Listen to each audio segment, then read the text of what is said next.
Well, good morning, everyone. It's good to see you, good to be with you here this morning. So my name is Lisi Schröttner. I'm one of the pastors here at Wildwood Mennonite Church. And in case some of you are curious about Andy's trip to BC, I'm here back safely, and the trip was good. So if you remember last Epiphany, I shared about our harrowing journey through the mountains and the prairies in an electric vehicle. This time around was not so bad. But not without some challenges. So I just thought, just to fill you in, our journey was smooth for the most part. I left Andy in Calgary for work for this week, and I drove on Friday from Calgary home. Andy's brother-in-law was gracious enough, and his sister, to lend us their electric vehicle, which is better, a little bit better and stronger than ours, so no worries there. We had heat for most of the trip, which was excellent. That was the problem last year. Unfortunately, when I got to Kindersley, things started going wrong, so that's not too far away, but as I left Kindersley after charging the last stop, the heat stopped working. So I just decided I'm destined not to make that journey without being really, really cold. So for the last 2 hours, I had no heat, tried to troubleshoot on the way, and it dipped down pretty cold, but I made it and just sang and listened to music and tried to distract myself. Didn't always work, but I'll tell you that beacon of hope when you drive into Saskatoon on Highway 7 and other entrances, that Saskatoon shines, that is a star that I followed. And it's always a relief to see that. So that's just a bit of the story. Again, not as bad as last year, and still could have been much worse. So I'm grateful to be here and grateful to be back with you, worshiping in this new year. So this morning, we're gathered here at the start of a new year, and Happy New Year to all of you who recognize this and who celebrate. At the beginning of a new year, we stand collectively on the edge of something new, looking into a field of new opportunities. As travelers, as pilgrims on the road, we stand at the crossroads of the old year and the new one, looking at the paths laid out before us. At the beginning of a new year, we look for new invitations to be amazed and see the movement of the Spirit in our hearts and in the world around us. We're invited to come and see as Jesus beckons us into newness.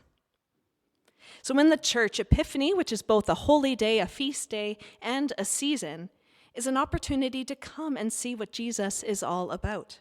From his birth and the Magi's visit, to the journey of discipleship and the life of curiosity and wonder that Jesus invites us to. And these are the things we'll celebrate and recognize this morning. So this morning we've heard and we have sung about the Magi traveling from the east to see Jesus in Bethlehem. So the word Magi is just the Greek word for astrologer or seer. And these wise ones might have been priests in their own land. And as we read, they've been following a star or some celestial phenomenon to the place where Jesus is.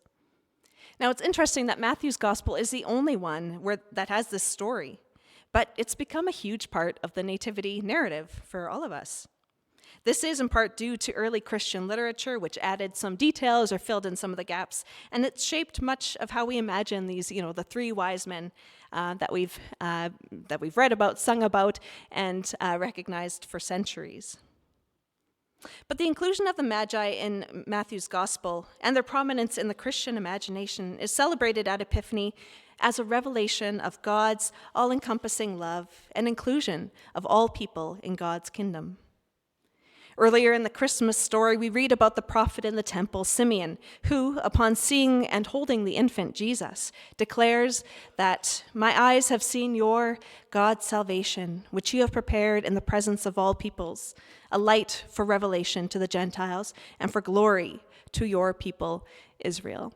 Now, where's Peter? I know Simeon is one of his favorite characters, so he's not even in the room. Oh, that's too bad.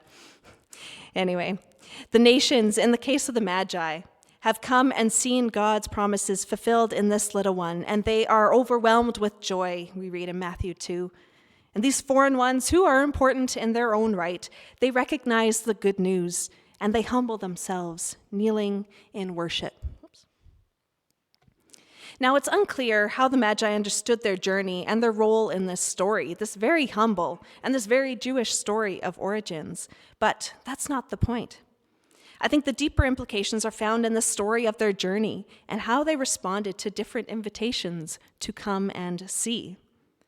Invitations which include Herod's invitation to them, specifically to go and search diligently for the child and report back to him. In this little vignette about the ambitious and the troubled ruler, King Herod, he urges these wise ones to help him meet and honor the King Jesus. And it's only by the grace of God in a dream that they do not heed his words and they return home a different way. These pilgrims follow signs and dreams that bring them to new places and unexpected delights, and away from dangerous and fear-driven schemes of the empire. What a grace and what a gift. So like them, like the Magi, we're invited to listen and pay attention to the signs and dreams that come our way, to simply pay attention to what's around us and pay attention to what the Spirit of God is doing in our hearts and in our world. And we're invited to respond in faith and with hope. So come and see what God is doing. The season of Epiphany is also a season in which the ministry or life of Jesus is celebrated. Jesus has been revealed as the Christ, the Messiah, the fulfillment of God's promises. And Jesus is the truest example of love and compassion. His life, his human life, is an extraordinary sign of the kingdom of God, if there ever was one. And what is discipleship? It's paying attention to the person of Jesus as we discern and interpret what his embodiment of God's kingdom means for the world. Jesus' first invitations that we read across the Gospels were follow me and come and see, which shows up in John chapter 1. And this is where today's title and sermon theme comes from. In John chapter 1, Jesus meets Andrew and another disciple who, after deciding to follow Jesus, they ask him where he's staying. Jesus says, come and see. As usual, Jesus responds in a not straightforward way, and he says, come and see. Then another disciple, when he hears that Jesus, the Messiah, has been found, he scoffs and says, what good can come out of Nazareth? His friend, who's already committed to believing and following Jesus, says, come and see. These are invitations to a journey, a trust in the way will become clear kind of journey. They're invitations to life together, to relationship. And it's not to say that it'll be an easy journey or relationship. And this story in John chapter 1 reminds me of the story in Luke 24 of Jesus on the road to Emmaus, which is one of my favorite stories in the book of Luke. Jesus is walking with his friends, unbeknownst to them, and he's explaining the events, the crucifixion and the resurrection, never revealing his identity. At the end of their journey, they invite him into their home where they're staying. They're engaging this stranger with hospitality and an invitation to dine with them, to come into relationship with them. And it's then that Jesus makes himself known. Come and see. The disciples, even before they know they're hosting their friend, their Christ, live out the values that he embodied, and they open their home in hospitality. That's what discipleship is. Trusting in each step of the journey and paying attention to the kindling or the burning, as the text tells us, in their hearts as we engage with friend and stranger. Another way to say this is that this is the work of Christmas, which is a poem by the 20th century theologian, mystic, and civil rights leader Howard Thurman. And some of you might be familiar with this poem. When the song of the angels is stilled, when the star in the sky is gone, when the kings and princes are home, when the shepherds are back with their flocks, the work of Christmas begins. To find the lost, to heal the broken, to feed the hungry, to release the prisoner, to rebuild the nations, to bring peace among the people, and make music in the heart. The final invitation for today to come and see. Come and see. Where will curiosity and wonder take you this year? Let's look at the characters we've met today. So we've learned that the Magi came from distant lands and were compelled to follow signs in the skies, allowing curiosity and wonder to bring them to a humble home where God's love incarnate dwelled. Who knows what stories they told on the way home and when they returned home? Who knows how this affected their lives? When we think about Jesus, I like to think that he, although being as much divine as he was human, wandered this world with a sense of curiosity and wonder. Every year, he learned and reenacted the stories of his ancestors. Every day, he paid attention to his mother and father, learning to embody compassion and justice and righteousness, just like they did. I like to think that curiosity led Jesus to ask all those questions of everyone rather than providing all the answers. It's a kind of a, no, what do you think about that? And I like to imagine that a sense of wonder kept Jesus going and working and teaching to the end. And how about the disciples? They let curiosity and wonder lead them to Jesus, and they followed in faith. We know the journey was not easy, as we read about their doubts and their unrelenting questions about what Jesus was up to right until the very end. But they continued to say yes to Jesus, even when the signs and wonders went right over their heads. They continued the journey, step by wavering step, allowing that kindling, that burning in their hearts to draw them further into the story of God, the story of God's kingdom here on earth. And that's the invitation for us today.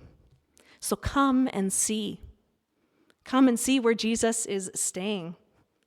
See where love and compassion already exist, and where they don't, be that love and compassion. Come and see where curiosity has been replaced by certainty, and break down that wall. Open your heart and your mind to learn new stories, new people. Engage in hospitality with friend and stranger. Share your gifts and be generous with your time and your love. And may you wonder at the love that God shows for all of creation, even those parts that you or society have deemed unworthy. And may that wonder lead you to deeper love and peace and to meaningful action in the world to make it a more beautiful place. So that is the work of Christmas. That is the meaning of the ultimate Epiphany, who is Emmanuel, God with us. Amen.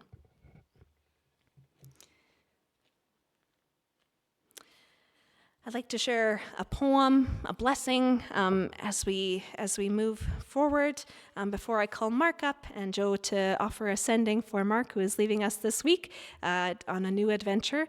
So I'd like to share this blessing, this prayer first, and then I'll call Mark and Joe up. So this is a Jan Richardson poem, and it's called "For Those Who Have Far to Travel." It's an Epiphany blessing. If you could see the journey whole, you might never undertake it, might never dare the first step that propels you from the place you have known toward the place you know not.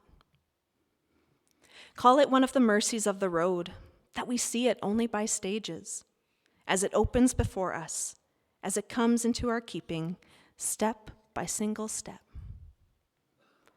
There is nothing for it but to go, and by our going take the vows the pilgrim takes, to be faithful to the next step, to rely on more than the map, to heed the signposts of intuition and dream, to follow the star that only you will recognize, to keep an open eye for the wonders that attend the path, to press on beyond distractions, beyond fatigue, beyond what would tempt you from the way.